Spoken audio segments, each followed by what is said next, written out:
sementara sih jadwal kajian kita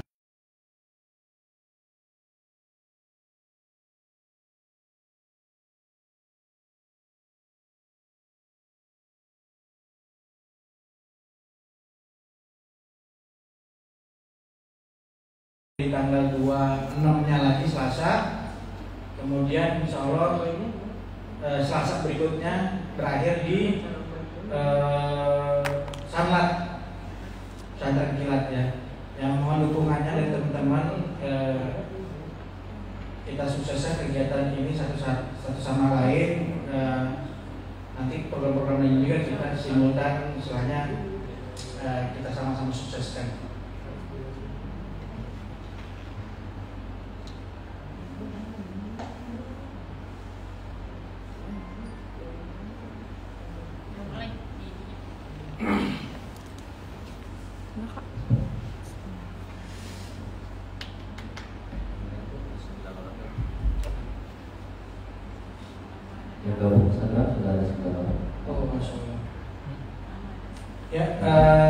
Terima kasih netizen Instagram maupun Instagram dan TikTok. Silakan bergabung, silakan menikmati live ini. Insya Allah kajian siang ini bertemakan menata hati agar mendapatkan kemudahan ikhlas dan ridho Allah Subhanahu wa Ta'ala.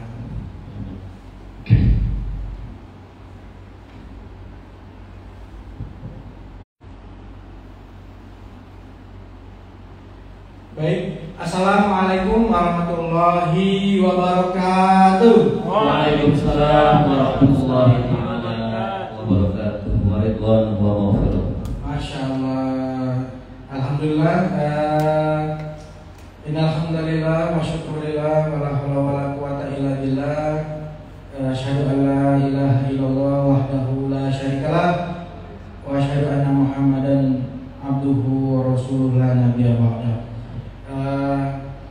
Terima kasih kami ucapkan kepada teman-teman Insan Bagus Corporation yang sudah hadir datang di tempat yang insya Allah mudah-mudahan kita berkahi ini. Datangnya kita hari ini, siang ini untuk bersama-sama mendengarkan kajian dari Ustadz Najmi insya Allah minggu ini. Kami ucapkan juga kepada Pak Ustadz Najmi, ahlan wa sahlan, selamat datang di Bagus Corporation ini ya. Insyaallah Ustadz Najmi ini berangkat dari Depok Pak Ustadz ya. Alhamdulillah masih salamnya dari Depok. Masya Allah. Salam Depok. Menikmati kemacetan jalan putar yang itu melatih kesabaran. Iya betul. Saya pernah tuh Pak Ustadz ke Depok Sawangan. Sudah 2 jam 3 jam masih ada di jalan situ-situ aja tuh Pak Ustadz. Mungkin salah jalan. Karena kalau masih di situ-situ aja kan udah 3 gerak kan. Iya. Jadi salah pilih jalan karena ke Depok itu banyak sekali jalur-jalur alternatifnya. Sebagaimana menuju Allah juga banyak jalur alternatif. Masya Allah. Nah sekarang saya mau sapa teman-teman nih. Apa kabar semuanya? Alhamdulillah, luar biasa. Nah teman-teman netizen Instagram, juga netizen TikTok, apa kabar semuanya? Terima kasih telah join di live kita hari ini. Siang ini kita ada kajian mengenai menata hati untuk mendapatkan keikhlasan dan ridha Allah Subhanahu wa Ta'ala. Teman-teman silakan nanti yang baik yang join di live Instagram maupun TikTok silakan nanti ikut berpartisipasi aktif, nanya. Nanti insya Allah akan ada kejutan yang akan Anda dapatkan kalau Anda memang partisipasi aktif dan rajin bertanya. Baik, Pak Ustadz, kira-kira waktu kita hanya 1 jam, mungkin waktunya Pak, betul, waktunya Pak Ustadz untuk apa namanya ya, bertausiah lah, apa yang mudah-mudahan kita bisa disampaikan ke teman-teman ini agar mereka gak galau-galau amat gitu Pak Ustadz. Monggo Pak Ustadz, waktu dan tempat dipersilahkan. Subhanallah, terima kasih Mas Aziz. Bismillahirrahmanirrahim. Assalamualaikum warahmatullahi wabarakatuh. Waalaikumsalam warahmatullahi wabarakatuh. Ini lemes amat, kayak orang puasa. Puasa nggak kira-kira? Insya Allah puasa ya. Kalau bicara soal puasa, lemes atau enggak seharusnya kudu banyak belajar daripada sejarah perjalanan Rasulullah ya, dan para sahabat yang ternyata puasanya itu lemes. Makanya saya mau coba dengar salamnya sekali lagi yang lebih semangat, baik juga soimin wa soimat yang hadir di studio ya, maupun juga soimin soimat yang hadir di manapun berada, baik dari Instagram maupun dari TikTok. Sekali lagi, assalamualaikum warahmatullahi wabarakatuh. Waalaikumsalam warahmatullahi wabarakatuh. Alhamdulillahirabbil alamin wa bihi nasta'in wa ala umuri dunya waddin wa ala alihi washabbihi ajmain amma ba'du. Soimin wa soimat yang mudah-mudahan senantiasa Allah berikan keberkahan. Mudah-mudahan 10 hari pertama itu apa yang dalam banyak hadis disebutkan? Awaluha rahmah ya. Jadi di 10 hari pertama ini kita sedang berlomba-lomba menjemput rahmatnya Allah, bukan rahmat apalagi rahmat ya. Kalau rahmat itu tetangganya Udin ya. Kalau rahmat itu temannya siapa namanya, si Jago.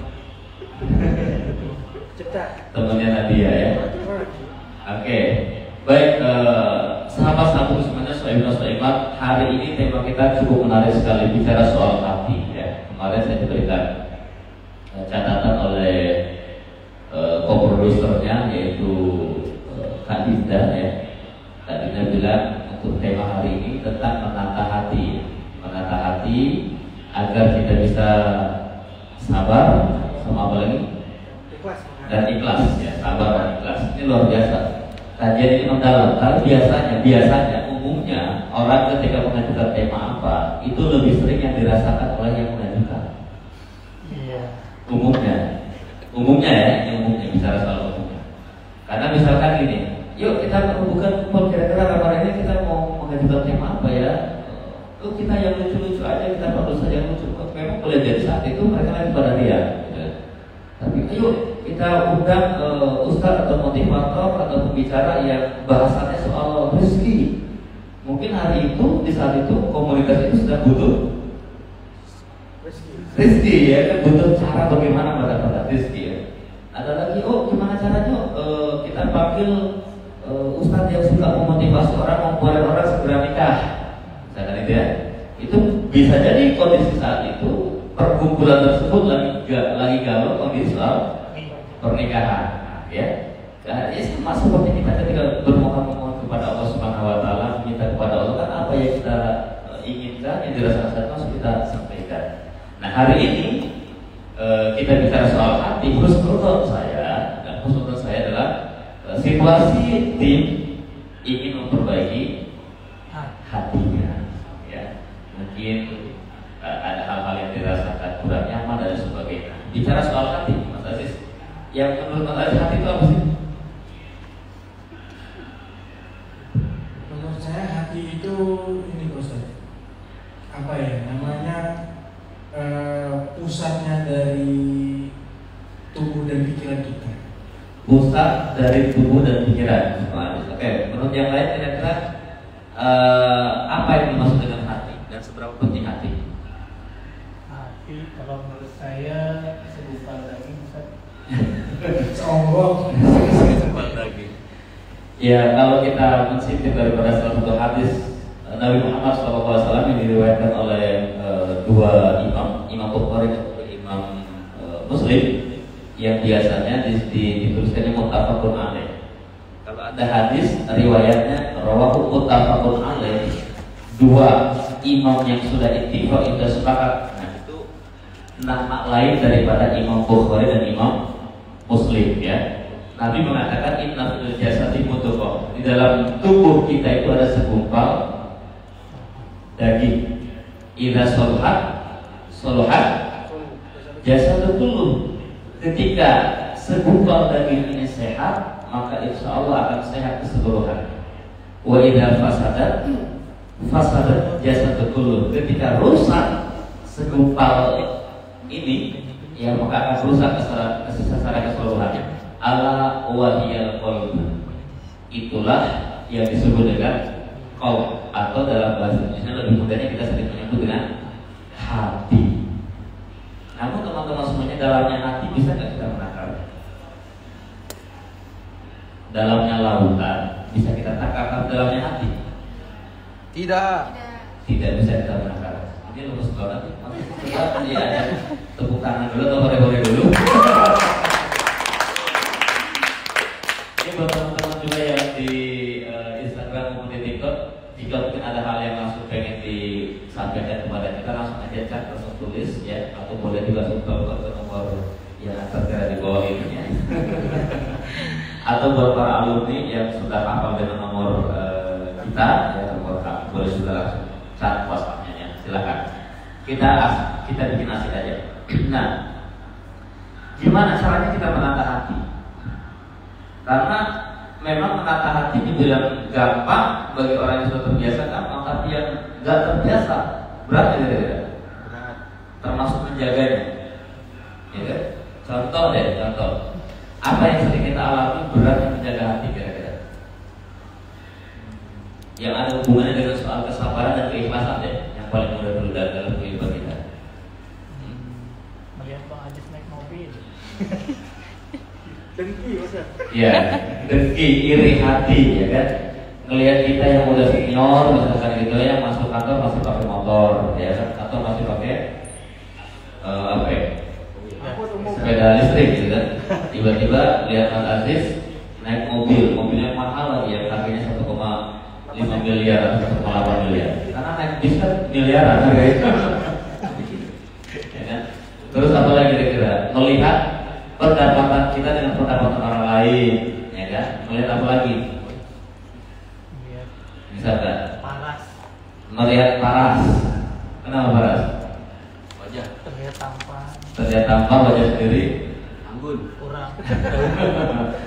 Akhirnya muncul iri hati, iri dengki dan lain sebagainya. Nah, termasuk juga dalam banyak aktivitas pekerjaan, betul ya? Nah, caranya supaya kita betul-betul bisa ikhlas, bisa hati itu kita terjaga. Yang pertama, ketika kita berbuat, upayakan dalam setiap perbuatan kita tidak untuk diketahui orang. Caranya ukur dari struktur tubuh kita. Yang pertama, berbuatlah kebaikan, jangan ingin apa? Dilihat. Karena kalau berbuat kebaikan, motivasinya ingin dilihat, kira-kira ketika tidak ada yang melihat, apa yang terjadi? Kecewa. Satu, kecewa. Yang kedua apa lagi? Malas. Ada tidak berbuat baik kan? Nah, jadi untuk menjaga hati dengan 5 unsur saja misalkan, berbuatlah baik, berbuatlah aktivitas sebaik mungkin. Yang pertama, jangan karena ingin dilihat. Ini unsur mata dulu aja ya. Karena apa? Kalau sudah unsurnya kita pengen dilihat, pasti semua ada pamrihnya. Kalau ada bos, kita pura-pura rajin, pura-pura mengerjakan. Apa kalau tidak ada? Ya. Kalau ada calon mertua, kita pura-pura rajin, sholat tarawihnya panjang baca. Ya kan, yang biasanya 11, 23 gitu kan.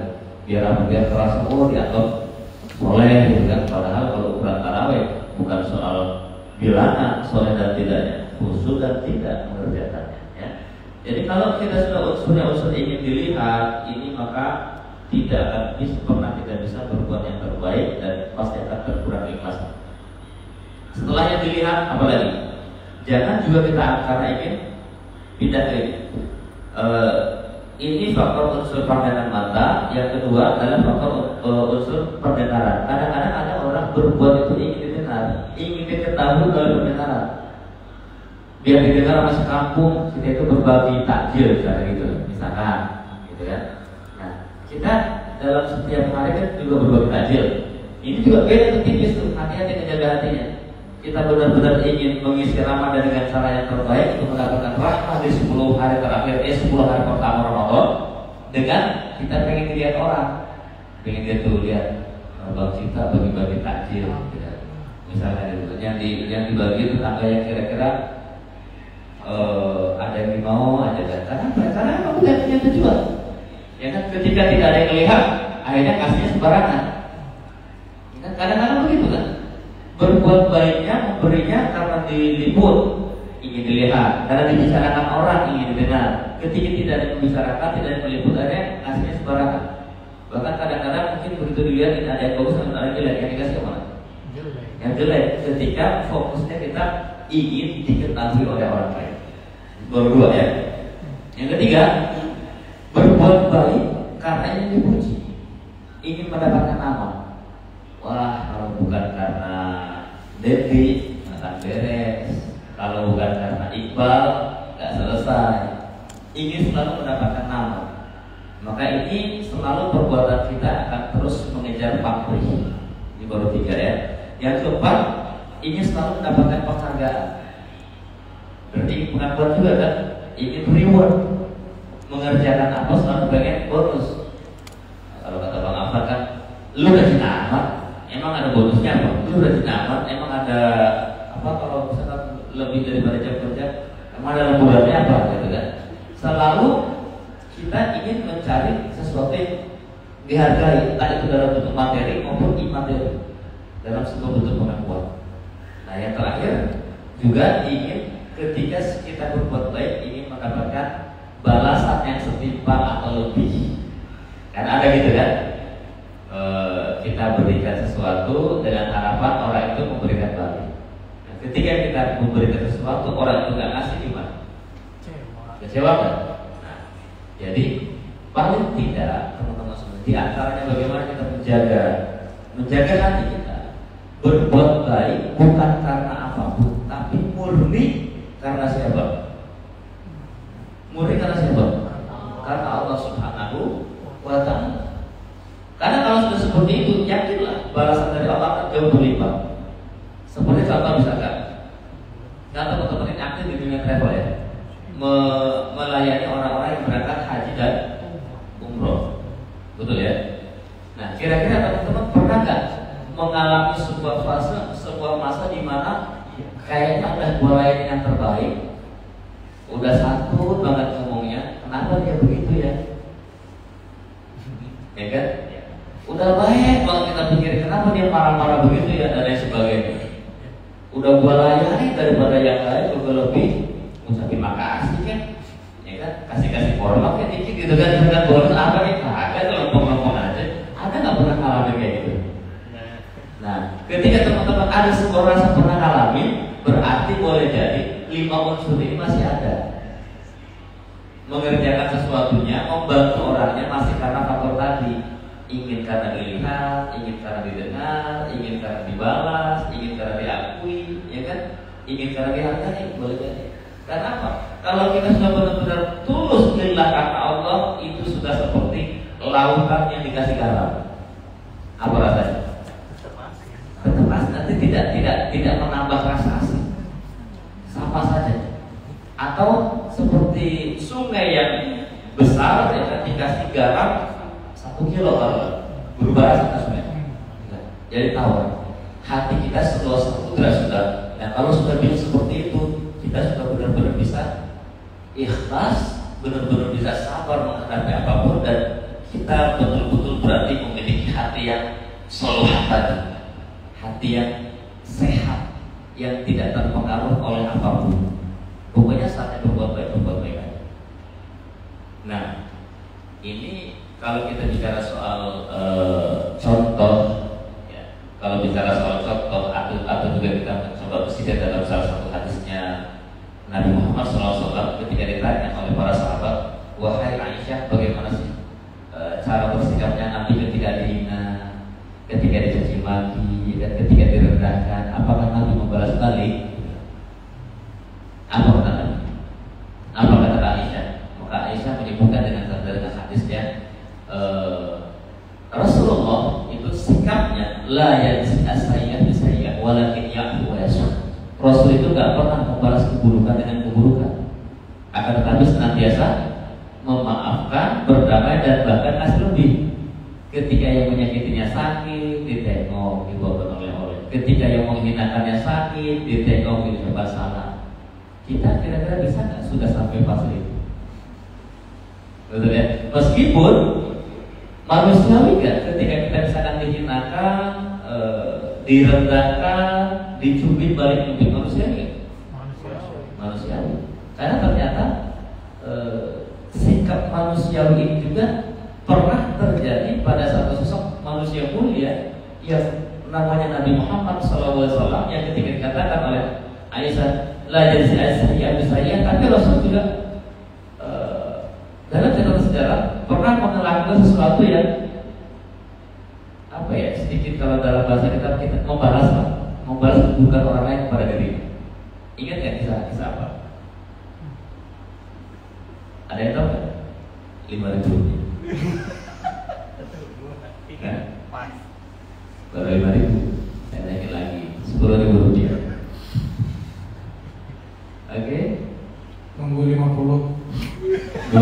rupiah. Oke, yang di netizen juga boleh, netizen boleh.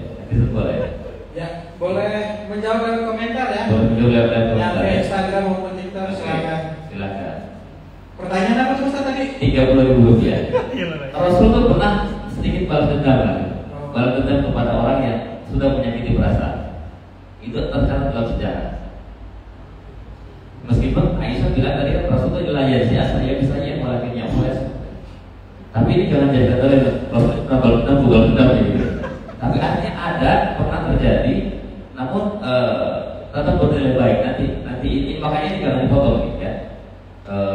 Seimbang atau yang menyaksikan tayangan ini juga baik di Instagram maupun TikTok, jangan dipotong ya. Harus tuntas, ikutnya harus tuntas. Coba ada yang tahu kisah yang terjadi pada Rasul menghadapi siapa? Tadi baru 30.000 ya, sekarang 40.000 rupiah. Saya tambahin Ustaz, dapat koper. Dapat koper dari Al-Malik Travel, yang adalah sponsornya ini. Masya Allah, ini adalah Travel, merupakan penyelenggara ibadah umroh dan haji. Nah, insya Allah mudah-mudahan nanti kalau teman-teman baik di sini maupun netizen di TikTok maupun Instagram, kalau benar jawabannya nih dapat koper.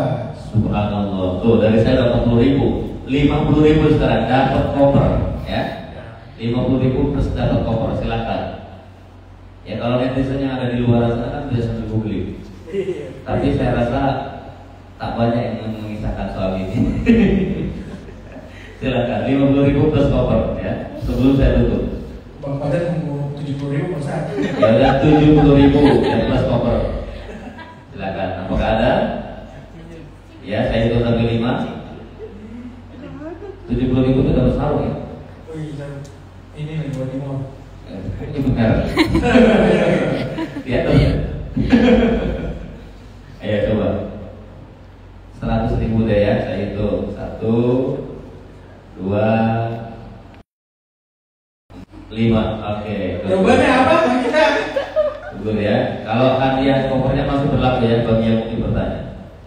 Jawabannya, teman-teman pernah ingat gak yang terjadi di sebuah peperangan, perang balasan dari orang kafir Quraisy terhadap kekalahannya dalam perang Badar?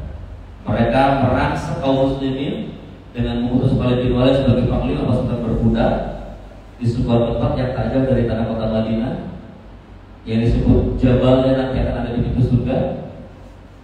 Jabal Jannah, gunung yang ada di pintu surga. Perang Uhud. Dalam sebuah peristiwa perang Uhud, ada seorang budak bayaran yang dibayar oleh Hindun yang diperintahkan untuk membunuh siapa?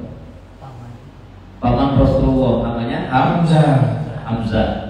Sehingga Wahsy karena dijanjikan akan diperdekakan oleh Nabi Muhammad SAW, akan diperdekakan oleh Hindun dan oleh orang-orang tua Quraisy.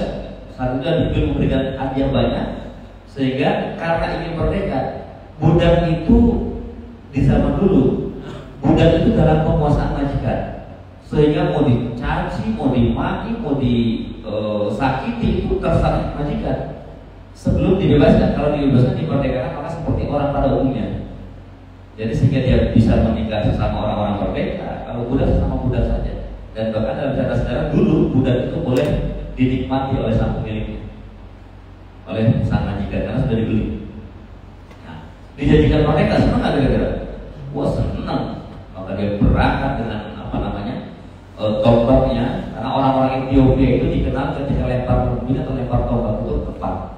Nah kalau misalkan ada Bang Iqbal ya, ditaruh di atasnya ada apel gitu kan, dilempar sama orang Ethiopia itu, orang Wahsy itu, kena jus. Kalau yang lain melemparnya kira-kira cipta, Kepala. yang kena mungkin kepalanya. Jadi Wahsy itu dikenal orang Ethiopia di masa itu canggih ketika melempar tombak.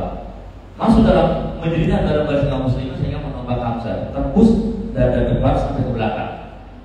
Kemudian Hindun yang tidak cukup melihat kondisi itu dirobek, dikeluarkan khususnya jantungnya, bahkan dikunyah, sakit bencinya ingin dimakan tapi tidak bisa. Izin Allah akhirnya dimuntahkan.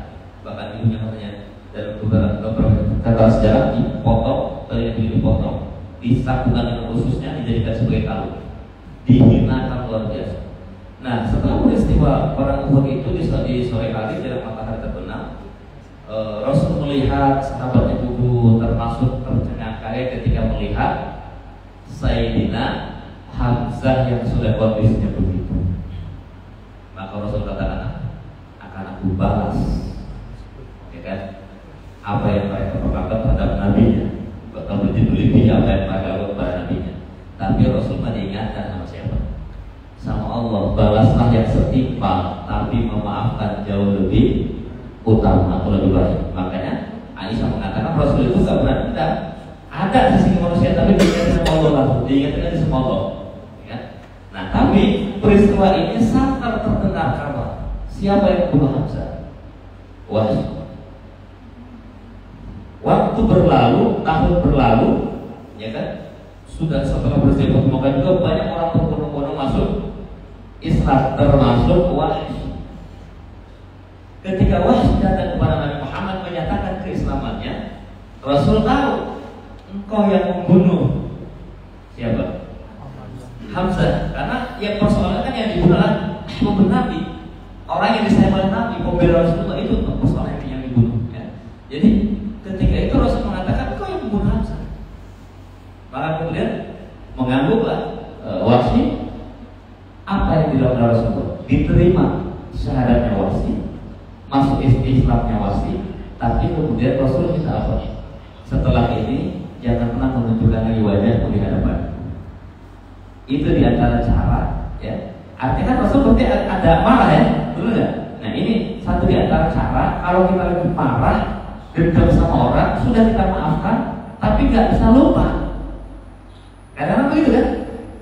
Buatnya udah maafin, ini perlakuan begini, mutar mulu misalnya gitu kan, apalagi nyaci maki mulu gitu kan, apalagi banyak lah gitu kan. Secara kemanusiaan udah gue maafin deh, udah gue ikhlasin, tapi lu jangan ngomong lagi di belakang gue, ya. Nah, kalau bisa kan kita begitu bisa. Rasul pernah melakukan hal itu kepada siapa? Kepada Wahsy. Aku terima Islammu, ya kan? Kau masuk daripada golongan umatku, tapi jangan pernah lihat lagi wajahku di hadapanku. Oh, itu tersiksanya luar biasa, Wahsy. Gimana enggak yang lain bisa dekat-dekat dengan Rasul kan? Bisa berceramah, nanya-nanya segala macam. Lalu kemudian apa yang terjadi pada Wahsy? Dia pergi, saking sedihnya dia pergi menjauh. Tapi kemudian setelah Rasulullah wafat, kemudian khalifah digantikan oleh siapa? Sahabat Abu Bakar As-Siddiq, muncul nabi palsu. Namanya siapa? Musailamah Al-Kazzab. Nah, akhirnya apa yang terjadi? Wahsy mencari kembali tombak yang pernah dia gunakan untuk membunuh Hamzah. Apa yang dilakukan? Dia ikut dalam perang bersama sahabat Abu Bakar dengan tombak di tangan kanannya. Dia berjanji untuk membunuh Musailamah Al-Kazzab, nabi palsu.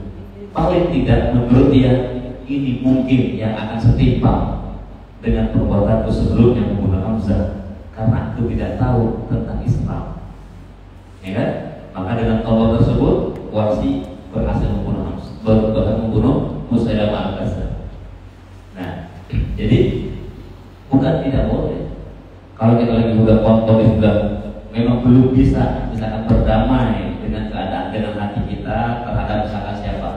Dulu pernah hampir terjadi saling, ya, misalkan gitu kan, tiba-tiba sekarang saling menyakiti, ya kan, karena mungkin ya boleh apa dimaafkan, tapi nggak usah ketemu dulu misalkan, kita masalah dengan cara seperti itu. Atau kemarin mungkin kita bersama sana kemari kerja di tempat yang sama, tapi setelah Kalau ada masalah ya sudah saya maafkan, tapi kayaknya nggak bisa kalau untuk ketemu dulu. Nggak apa-apa, tidak masalah. Rasul pernah mencontohkan seperti itu. Itu satu di antara sikap yang mungkin bisa kita lakukan ya. Ketika kita sudah tidak sanggup lagi berdamai dengan kondisi hati, ya nggak bisa acceptance terhadap orang lain. Tapi yang terbaik bagaimana? Yang dikatakan oleh Aisyah. Sikap Rasul adalah ya saya bisa ya walaupun nggak puas. Namun memang terhadap wahyu ini istimewa karena di masa itu kan Islam baru awal-awal perjuangan, dan Hamzah itu sosok yang luar biasa menjadi pelindungnya Rasulullah dalam berbagai hal. Hamzah itu dikenal sebagai singgahnya padang pasir, sebagaimana juga dengan Umar. Perbedaannya Hamzah dengan Umar hanya 3 hari masuk Islamnya. Jadi Hamzah sebelum bahkan menyatakan keislamannya itu sudah terus melindungi Rasulullah. Tiap kali Rasulullah dikepung, dihinakan, kalau udah datang Hamzah, udah lari semuanya orang. Baru dengar namanya doang. Ya? Makanya pada sebuah peristiwa akan masuk Islamnya Umar itu kan, ketika dia menggedor pintunya Darul Arqam, sahabat mundur semua. Nggak datang Umar nih, gitu kan? Bahaya, mau ngapain dia sini? Dari Umar dia bilangnya pengen bunuh Rasul terus. Padahal dia sudah menyatakan keislamannya setelah dia mendengar bacaan surat Toha yang dibaca oleh Khabar di rumah adiknya sendiri, dan Fatimah binti Khattab. Ya. Dia datang untuk menyatakan keislamannya. Tapi apa yang kata Hamzah? Mikir kalian semua, biarkan Umar masuk dengan pedangnya. Jika memang dia dengan tujuan baik, biarkan dia mendapatkan kebaikan. Tapi jika dia bertujuan buruk, maka biarkan aku yang akan membunuhnya dengan pedangnya yang dia bawa. Dahsyat. Oh, singa ya kan? Betul nggak? Singa ketemu singa kan? Udah siap gitu. Kalau kita gimana? Untuk kali ke main yang lain gitu kan? Jadi kucing ya. Nah itu beda lagi sama nanti gitu. Nah, habis itu, tapi setelah kemudian masuk dan bersyahadat, apa yang dilakukan Umar? Ini bedanya pendekar setelah masuk Islam. Dia mengumumkan keislamannya. Umar tuh. Dan dia menghampiri rumah yang paling jahat kepada Islam. Siapa? Abu Jahal. Dia datang Abu Jahal justru dikejar pintunya Abu Jahal. Abu Jahal, senang banget datang Umar. Umar datang. Dan Umar mengatakan, aku telah menyatakan diri keislaman. Asyhadu an la ilaha illallah. Ditutup langsung pintunya sama Abu Jahal. Mau berantem juga sama-sama pendekar. Abu Jahal juga pendekar Quraisy. Sama-sama pendekar pasti udahlah. Bisa tahu gitu kan? Dia senang awalnya, tapi ternyata datang menyatakan Islam ditutup. Dan Umar mengatakan kepada Rasulullah, ya Rasulullah, apakah agama Islam ini benar? Benar ya Rasulullah. Tidak ada keraguan? Iya. Apakah engkau yakin dengan kerasukan? Iya. Gitu. Lalu mengapa harus sembunyi-sembunyi dakwahnya? Ayo kita terang-terangan aja. Itu Umar. Pendekar. Tapi Rasul mengatakan apa? Belum saat. Akan ada saatnya nanti perintah Allah dulu, kan baru dakwah secara terang. Tapi kalau pendekar gimana? Main terabas aja, ya. Nah, jadi bagaimana menjaga hati, kembali kepada proses menjaga hati? Berbuat baiklah kita dengan tidak termasuk dalam unsur 5 hal tadi. Berbuat baik bukan karena ingin dilihat, berbuat baik bukan karena ingin didengar, berbuat baik bukan karena ingin dapat pujian, berbuat baik bukan karena ingin mendapatkan penghargaan, berbuat baik bukan karena ingin mendapatkan balasan.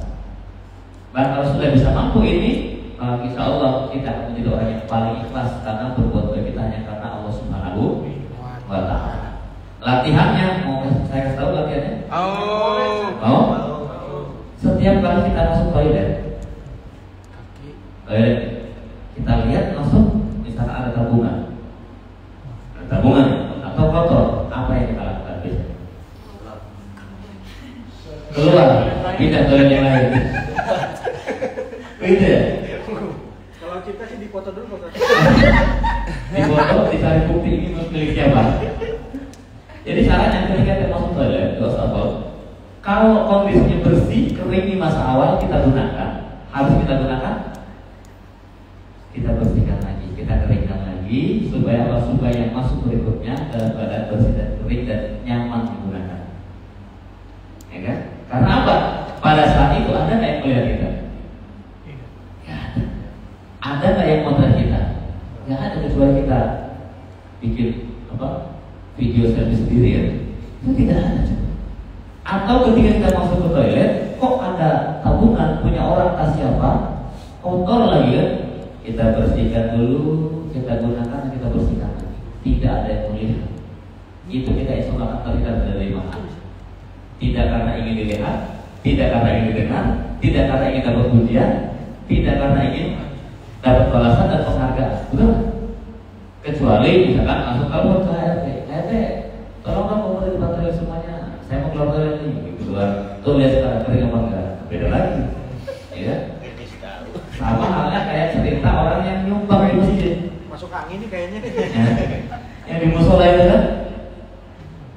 Alhamdulillah terkumpul dana dari 3 hari dan 3 bulan Ramadan ini. Yang pertama Rp1.000 dari hamba Allah, Rp2.000 dari hamba Allah, ya. Rp500.000 dari fulan bin fulan, gitu ya. Terus lagi apa lagi? 400.000 dari Ahmad Bakir, gitu. 1 juta dari siapa? Cipta, ya. Terus tiba-tiba ada 10 juta dari hamba Allah. Nah, yang dengar pengumuman dari mana? Lu tahu nggak itu ya 10 juta dari hamba Allah? Nggak tahu ini orangnya.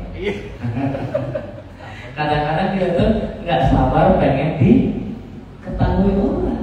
Ini ini karena pengen dilihat, pengen didengar, pengen dihargai, pengen diakui, pengen mendapatkan balasannya kan. Kalau sudah begitu, kita akan berbuat baik selalu pamrih. Kita nggak bisa menjaga hati. Kita akan jauh dari sikap ikhlas dan sikap sabar. Itu diantara Pak Aziz. Ini 30 menit pertama ya. Oke. Mungkin itu dulu. Selanjutnya boleh ditambahkan apa? Silakan. Mungkin juga ditambahkan dengan pertanyaan boleh silakan. Iya, mantap banget ini penjelasan dari Pak Ustadz. Masya Allah, menggugah hati ya, membuka pikiran juga sehingga meluaskan hati kita menjadi lebih baik. Iya. Nah, di segmen kedua ini kita buka pertanyaan buat teman-teman yang di sini. Silakan kalau ada yang mau nanya, angkat tangan, langsung ajukan aja pertanyaannya. Habib yang di belakang ada yang mau ditanyakan?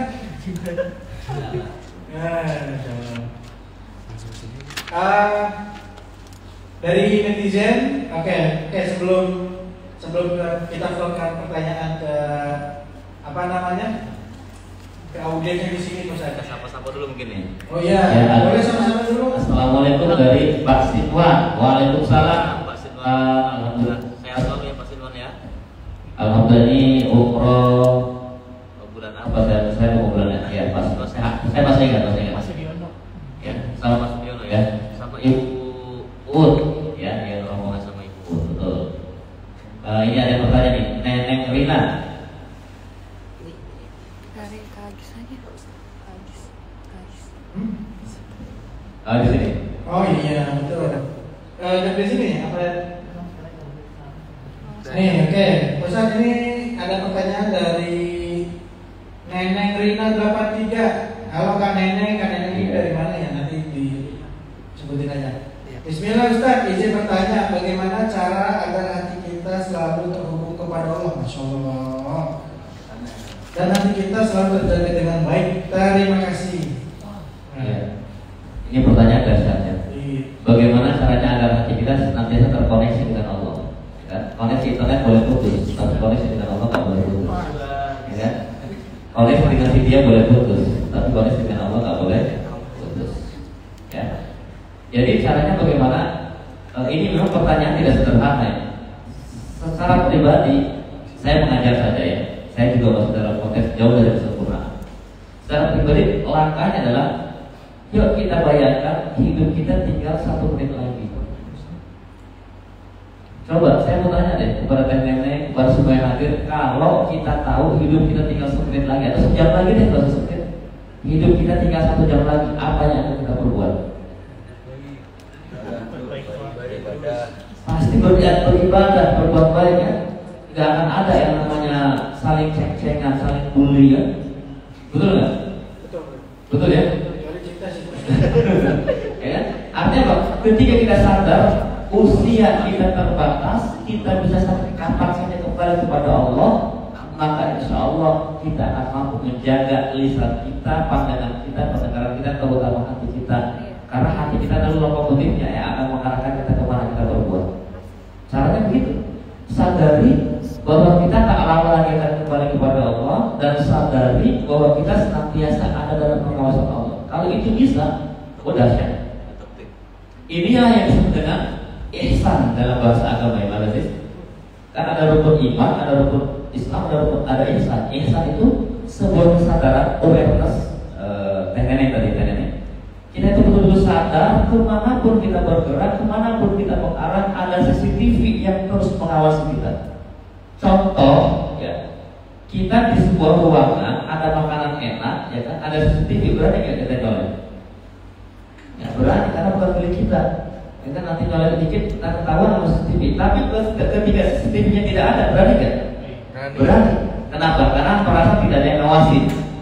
Nah, bagaimana kita hadirkan CCTV ini bukan lagi CCTV dalam bentuk media atau alat, tapi CCTV di hati kita, sebuah kesadaran aware bahwa Allah itu Al-Basir yang maha melihat, Allah itu As-Sami yang maha mendengar.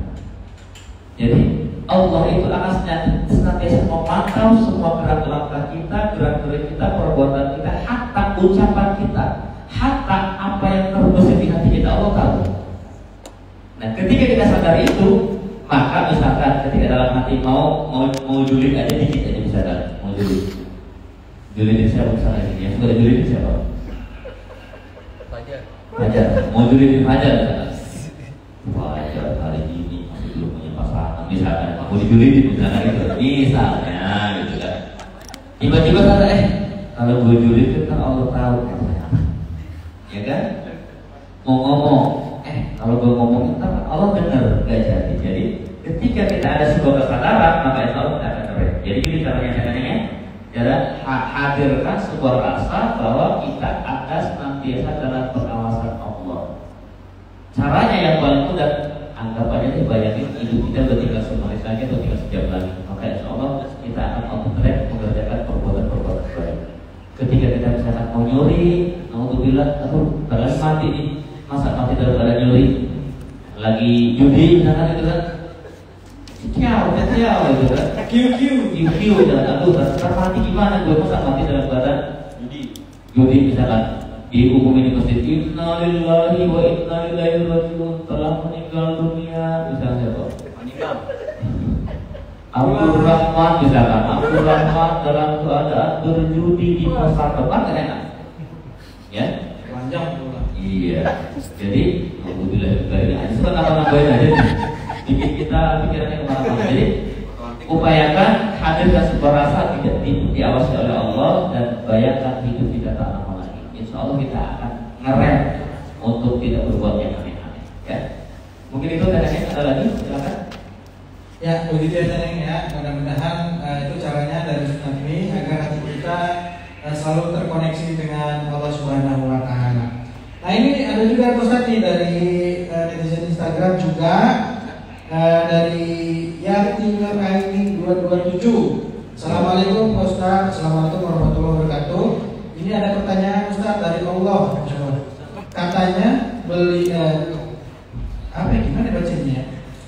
Beliau bertanya, apakah kita harus mendahulukan haji atau umrah atau zakat dahulu? Gitu. Sekian, terima kasih. Haji atau umroh dahulu atau zakat dahulu, gitu ya. Oke, baik. Mengenai hal ini, tiga-tiganya ini masuk dalam kategori konteks perintah.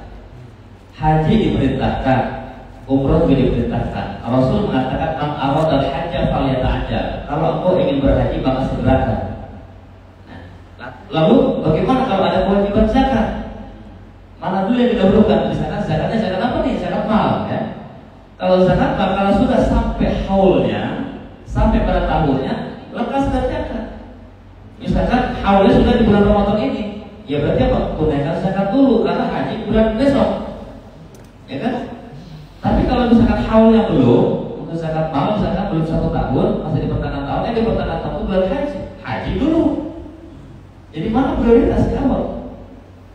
Kalau misalkan haul dulu di masa sekarang misalkan, usaha kita haulnya zakat mal itu sampai di tanggal sekarang, tanggal berapa sekarang?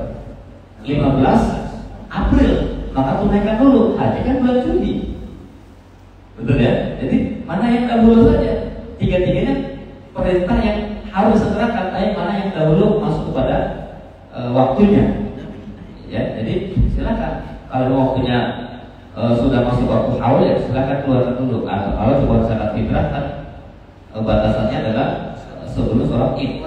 Ya kan silakan keluarkan dulu sebuah kewajiban. Artinya ada batasan waktunya. Silakan didahulukan. Tapi bukan berarti kita mengakhirkan, karena haji dan umroh juga merupakan kewajiban diminta disegerakan juga oleh Allah Subhanahu wa taala. Itu bicara soal tadi ya. Ada lagi? Itu ya. Ini pertanyaan dari Pak Yanti Mas Ustaz. Yang mana? Tadi. Yang mana yang didahulukan? Iya. Ya artinya tiga-tiganya menjadi prioritas. Tinggal mana duluan yang sudah masuk batas waktunya. Jadi gitu ya Pak Yanti ya. Mana duluan? Gitu ya. Jadi mana duluan? Tapi kalau misalkan kemampuannya hanya haji reguler, ya kan, haji reguler misalkan ngambil porsi, haji kan besok, ya udah tuntaskan dulu zakatnya, uang yang ada daftarkan haji, porsi haji reguler atau porsi haji plus, ya. Ini haji yang sifatnya masih ada daftar tunda, gitu kan? Karena apa, kalau haji furoda kan hanya haji yang bayar langsung berangkat. Misalkan kita punya uang cukup nih buat haji furoda, tapi juga harus bayar zakat. Gitu kan? Nah, tinggal haulnya. Kalau berangkat haulnya lewat musim haji, udah haji dulu. Selesai haji baru bayar zakat. Karena insya Allah haji dan umroh itu pekerjaan yang insya Allah tidak membuat kita miskin. Bahkan banyak hadis menyebutkan haji dan umroh pekerjaan yang mengeluarkan biaya banyak betul, tapi insya Allah akan malah membuat kita kaya. Diganti sama Allah. Diganti sama Allah berlipat ganda.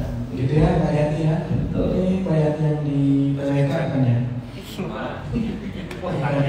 Ya, jadi kalau ada rezeki nanti silakan dahulukan. Kalau memang ada sudah masa kaulnya biar zakat. Kalaupun ada rezeki lebih nanti boleh umroh, dan jangan lupa umrohnya di Al-Malik ya. Misalnya Al-Malik ada program-program banyak, program khusus. Nanti silakan datang aja kantor Al-Malik di Cengkareng. Silakan tanya-tanya ke marketing dan adminnya. Oke, dari netizen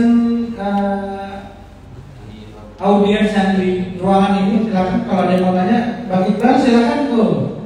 Pak Iqbal kayaknya ada pertanyaan sangat berat. Boleh berdiri? Ya, Pak Ustaz. Assalamualaikum warahmatullahi wabarakatuh. Waalaikumsalam warahmatullahi wabarakatuh. Saya mau nanya, apa yang harus dilakukan ketika merasa kesulitan untuk tetap sabar dan ikhlas dalam menghadapi tekanan dan masalah yang terus-menerus datang, Ustaz? Apa yang harus dilakukan untuk supaya kita bisa sabar dan ikhlas? Iya, dalam kesulitan. Agak dalam ya. Betul. Terhadap hal ini kita harus yakini, jadi harus mewujudkan sebuah keyakinan bahwa keputusan Allah itu adalah yang paling baik. Boleh dicek di dalam surat Al-Baqarah ayat 216 ya. Di situ disebutkan kan asa antakrahu syai'an bahwa khairul lakum. Boleh jadi kita itu tidak suka terhadap sesuatu, tapi itu lebih baik bagimu. Betul ya? Dan selanjutnya wa asa an tuhibbu syai'an bahwa syarrul lakum. Boleh jadi kau menyukai seseorang, menyukai sesuatu, menginginkan sesuatu yang pada itu buruk bagimu. Betul ya? Dilanjutkan kalimatnya, wallahu ya'lamu wa antum la ta'lamun. Dan sungguh Allah Maha mengetahui, Maha mengetahui, Maha membaca masa depan kita dan sebagainya. Sementara wa antum la ta'lamun, dan kau tidak mengetahuinya. Jadi kita harus ikhlas pada sebuah keputusan qada dan qadarnya Allah, takdirnya Allah. Contoh misalkan kita melamar kerjaan misalnya, udah di interview tapi nggak masuk. Gimana tuh supaya kita ikhlas? Kita harus yakin bahwa keputusan Allah yang terbaik. Karena boleh jadi kita inginkan betul tempat tersebut, tapi kata Allah jangan, ada yang lebih baik nanti, ya kan? Karena boleh jadi kita tidak menyukai sesuatu, aduh gak gelisah nih kerja di sini misalkan, kerja di mana di kantor mana saja, bisa pengennya di luar sana, tapi kok mau keluar nggak bisa, boleh jadi memang sudah keputusan Allah, kita tidak ditempatkan di sana, karena boleh jadi yang kita tidak sukai itu yang terbaik. Akan ada masanya, termasuk juga ini. di era sekarang ini banyak generasi sandwich. Betul ya, Allah sudah tahu. Sudah semua ya. Ya kan? Satu sisi combo lagi ya, sandwich combo ya, double ini gibitannya. Satu sisi kita harus menghidupi diri dan keluarga, betul kan? Tapi sisi yang lain kita juga harus membantu kehidupan orang tua atau bahkan adik kakak. Jadi itu namanya generasi sandwich, tertekan, terhimpit, betul ya? Kadang-kadang kita aduh ya Allah gini-gini amat, gue ngeliat teman gue yang lain pasang enak banget itu buat dirinya sendiri gitu kan. Gua mah dapat gaji cuma numpang lewat doang, karena buat cukup hanya buat makan, lewat untuk buat keluarga dan sebagainya. Sama, kita harus yakini bahwa ketika kita ada di posisi itu, Allah memang menempatkan kita sebagai hambanya yang mampu terhadap dua tekanan, terhadap dua ujian keluarga, ujian keluarga, ya kan? Nah, ketika kondisi seperti itu, kalau kita tidak ikhlas rugi, keluarnya tetap, ya kan? Duit habis cepat tetap, gitu kan? Karena buat keluarga juga, tapi tidak ada nilai pahala. Tapi kalau kita ikhlas menerima, insya Allah sangat banyak sekali orang-orang yang dalam posisi itu dalam waktu yang tepat Allah akan ganti berlipat ganda. Dalam waktu yang tepat Allah akan ganti berlipat ganda. Karena boleh jadi mungkin teman kita tidak mengalami posisi itu, tapi hidupnya perasaan masuk rumah sakit mulu kan, ya kan? Ditipu mulu, ada begitu, lu kan? Diporoti mulu kan? Ada begitu. Nah, kita masih penting punya untuk keluarga. Jadi kita yakini bahwa Allah Maha menetapkan sesuatu yang terbaik untuk kita. Jadi caranya kembali kepada keikhlasan tadi. Contoh, saya pernah mengalami dua kondisi. Oke, halo. Hai. Saya pernah mengalami dua kondisi di masa saya masih aktif terlibat di dunia motivasi training. Suatu ketika saya dapat tugas ke Lampung. Ini kisah nyata, true story. Saya bukan karang-karang, ya. Berarti saya bergeledek supaya ada di sini kalau saya bohong. Asli ini kejadian nyata. Waktu itu saya harus berangkat sebelum subuh karena ingin mengejar kapal feri yang berangkat dari Merak menuju Lampung yang pertama. Karena semua tim sudah dikontak, kita sudah kumpul di kantor di Pondok Pinang. Waktu itu supirnya datang terlambat, setengah 6 baru nyampe. Kesel nggak kita? Kesel, marah-marah saudara. Gimana sih itu kan kita punya sempat nyampe? Karena apa?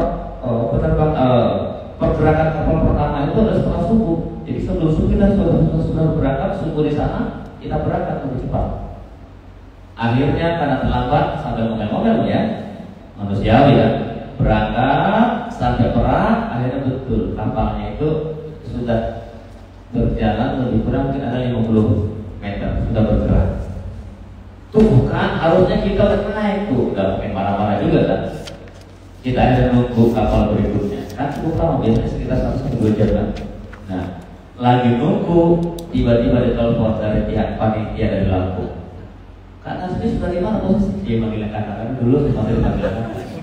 Kak Nasmi sudah di mana posisi? Sudah emang apa?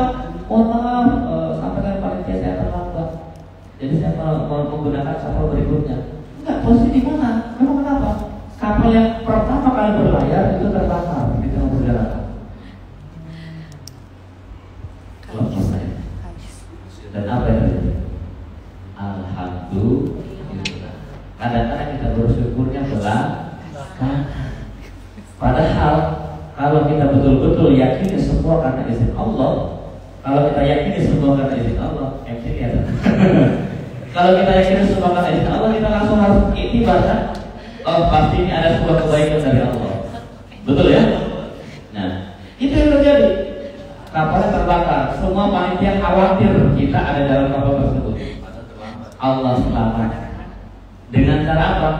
Dibuat datang terlambat supirnya. Itu yang pertama. Yang kedua, ini kisah nyata lagi. Pernah dengar nggak gempa di Padang, Sumatera Barat? Ya. Di tanggal itu, tiket yang tercetak atas nama saya harus terbang ke Padang untuk berikan terhadap mahasiswa-mahasiswi di Padang.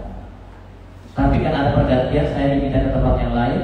yang tidak pakai pesawat, maka tiket pesawat diserahkan kepada teman saya Kak Zen waktu itu. Saya masih ingat. Berangkat arti juga harus naik pesawat, sudah jadi kan. Naik mobil lagi kan. Berangkat ada begitu sampai Padang terjadi gempa Padang bergejolak sesaat setelah pesawat mendarat. Hancur semua, trainingnya nggak jadi. Akhirnya tim yang bertugas tidak mendapatkan apa-apa secara materi kan, bahkan harus bertugas menjadi relawan, pulangnya pun lama. Dan tahu nggak teman-teman semuanya? Setahun kemudian training itu baru diselenggarakan. Dan siapa yang berangkat ke sana? Saya berangkat. Dan saya sampaikan kepada para hadirin, harusnya kita bertemu di tahun lalu, tapi Allah sudah bertemu hari. Allah sudah berkehendak, pasti Allah siapkan yang terbaik. Makanya itu ikhlas tanpa kondisi apapun, diputusin hari ini ikhlas aja, karena mungkin kata Allah bukan dia yang terbaik buat kamu. Betul kan? Ya, dikecewakan biarin aja. Bahkan kalau kita dikecewakan sebelum terjadi malah bersyukur. Allah sudah buka dulu aibnya. Sebelum kita terjadi bicara yang menikah, bernikah ternyata dia selingkuh, makin sedih, makin kacau. Bersyukur, pasti Allah siapkan yang terbaik. Jadi itu caranya. Pahami makna surat Al-Baqarah 216. Dalam itu insya Allah kita menjadi orang paling ikhlas. Silakan. Itu kan ya, Masya Allah. Terima kasih Ustaz. Sama-sama. Nah, tadi ada teman-teman kita ini beberapanya ada sandwich generation. Ada juga Ustaz yang sekarang lagi makan talas generation. Ya. Apa itu? Kalau sandwich kan isinya terbalik Ustaz. Iya. Kalau talas global itu kan isinya tipis gitu Ustaz. Udah mau masuknya dikit ke atas sama ke bawah ini. Oh. Iya, istilah baru ya. Talas Bogor ya. Iya, talas global generation. Talas Bogor generation, TG generation. Ustaz, kayaknya karena waktu juga sudah mulai sore ya, ini kita ambil aja nih akhirnya. Sebetulnya masih banyak ini pertanyaan-pertanyaan dari netizen. Nah, yang ini. Iya. Yang Ustaz, terakhir. ya. Assalamualaikum warahmatullahi wabarakatuh. Waalaikumsalam warahmatullahi wabarakatuh. Bagaimana cara menata hati mereka? Mereka. Nah, ya, ini nggak ada titik komanya nih Ustaz. Bentar. Bagaimana cara menata hati mereka yang tahu agama bahkan maaf keluarga terpandang gitu kan? Tapi hak kita nggak diberi, sedangkan surat wasiat ada, tapi mereka seperti itu maka gimana tuh Ustaz? Gitu. Ini ya konteksnya apa? Mungkin ada hak yang harus diberikan karena surat wasiat dan sebagainya ya. Jadi begini, kadang-kadang kelemahan kita itu sibuk ngurusin orang. Gimana caranya menata hati mereka, menata hati saudara kita dan sebagainya. Kita juga bisa berubah keadaan dalam diri kita.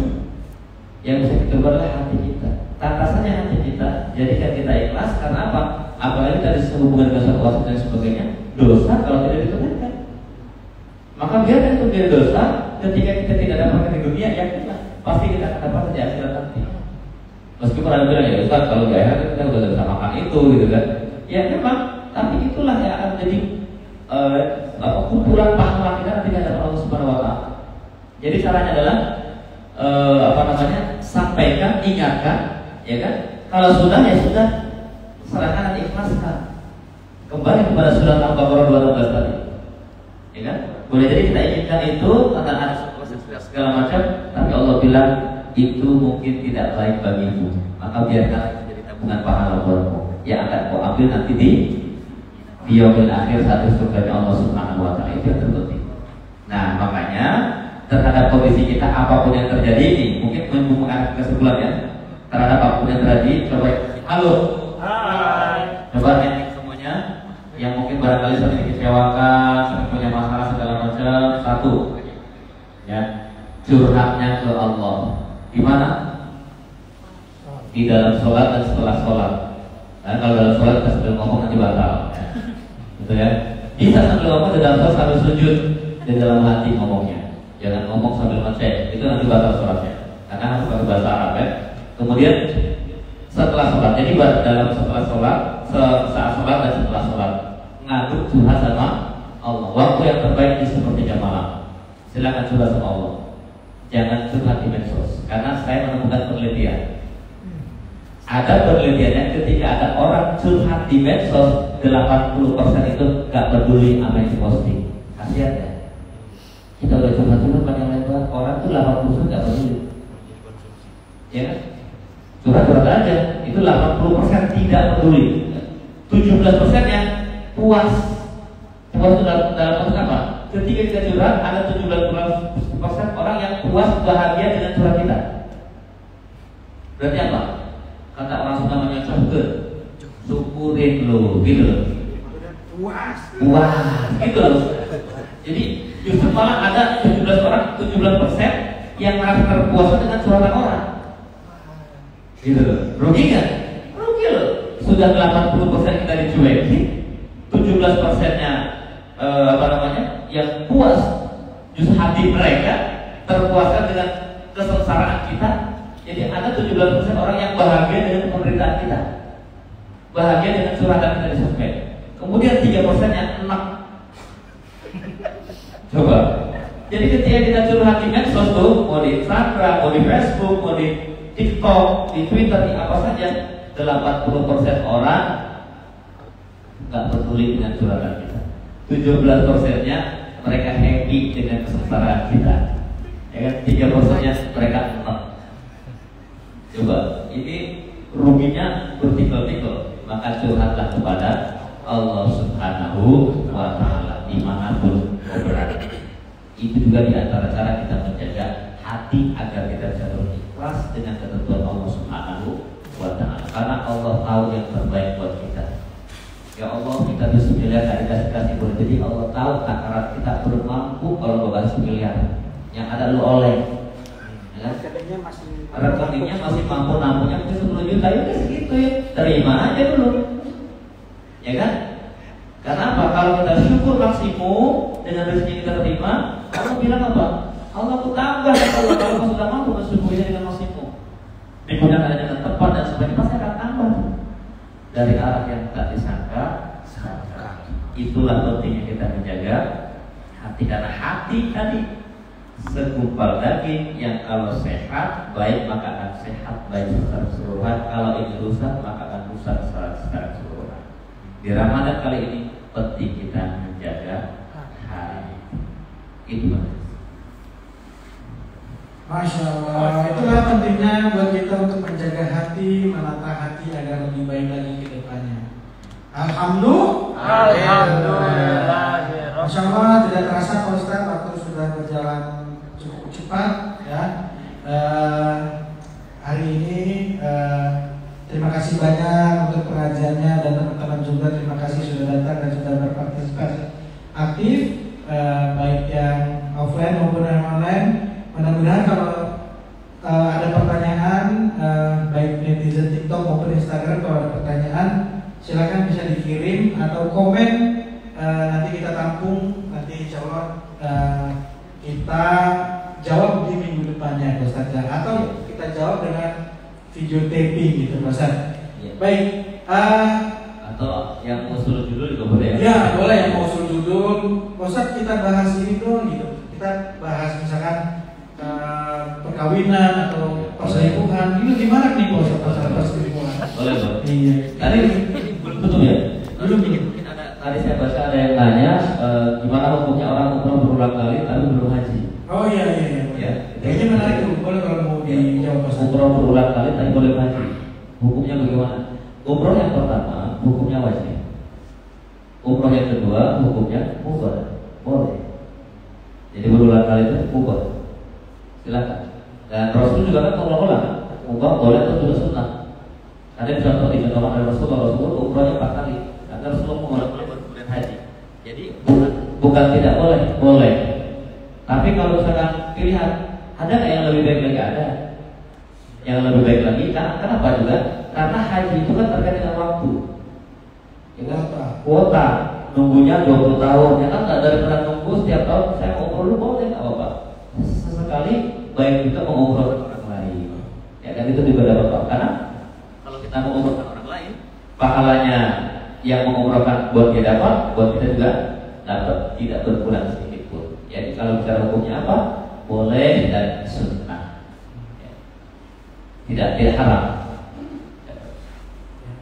Ya begitu ya. Jadi kalau umroh berulang kali mubah. Ya, mubah dan sunnah. Apalagi kalau dia mau umroh tapi harusnya lebih baik mengumrohkan gitu ya. Ya, kalau misalkan ada lagi keluarga yang belum umroh, ya udah umrohkan giliran keluarga. Kalau rezekinya ada, karena memang jatah hajinya masih lama, rezekinya ada umroh bareng-bareng nggak apa-apa aja. Ada kebahagiaan sendiri, kita sudah umroh, kita mengajak orang lain umroh, saudara kita umroh, sambil kita kasih tahu ini tempat apa, menuntut. Itu ada kebahagiaan tersendiri juga, kita bisa menemani keluarga kita bisa melaksanakan umroh di bulan tersebut. Amin. Masya Allah. Terima kasih Pak Ustadz. Sebelum kita tutup dengan doa, ada lagi teman-teman yang di sini ingin bertanya? Rasanya sudah cukup ya?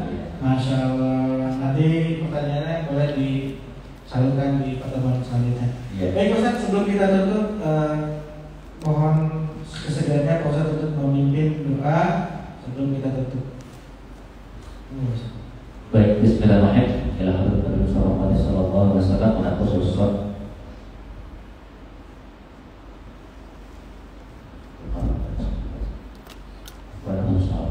silakan sebutkan nama Allah yang telah kita. Al-Fatihah. A'udzu billahi minasyaitonir rajim. Bismillahirrahmanirrahim. Mari kita berdoa kepada Allah. Ya sallallahu alaihi wasallam. Astagfirullahaladzim, astagfirullahaladzim, astagfirullahaladzim. Hamdan syakir, hamdan ma'in, hamdan yarni, hamdan ibadah masjidah. Ya Rabbana laka alhamdu kama yanbaghi li jalali wajhika al-karim wa ala alihi sultanik. Allahumma shalli ala sayyidina Muhammad wa ala ali sayyidina Muhammad. Ya Allah, ya Rabbana hadirkan keberkahan kepada Ramadan kami. Ya Rahman, ya Ghafur Rahim, maafkan segala salah kami. Ya Allah, mampukan kami mengisi Ramadan tahun ini dengan cara beribadah yang terbaik di hadapan. Ya Allah, mampukan kami menata hati kami, jadikan kami hamba yang sabar, yang ikhlas dengan segala keberkahan. Ya Allah, ya Rahman Rahim, mampukan kami menjaga kalimat-kalimat thayyibah, kalimat-kalimat yang baik melalui saat kami ini. Ya Allah, mampukan kami menjaga pandangan mata kami, menjaga pandangan telinga kami, menjaga ucap lisan kami, menjaga hati kami. Ya Allah, ya Rahman ya Rahim, mampukan kami berpuasa mengisi Ramadan tahun ini bukan cuma sekedar menahan haus dan lapar dan haus, tapi menahan daripada yang mengurangi pahala puasa kami. Bimbing kami ya Allah, bimbing kami ya Ghafur Rahim. Jadikan ya Allah puasa kami terjaga seperti apapun dosa-dosa kami di masa lalu. Ya Allah, jadikan kami hamba yang mutakin saat 1 Syawal nanti. Rabbana atina fid dunya hasanah wa fil akhirati hasanah wa qina adzabannar walhamdulillahi rabbil alamin. Wassalamualaikum warahmatullahi wabarakatuh. Waalaikumsalam warahmatullahi wabarakatuh.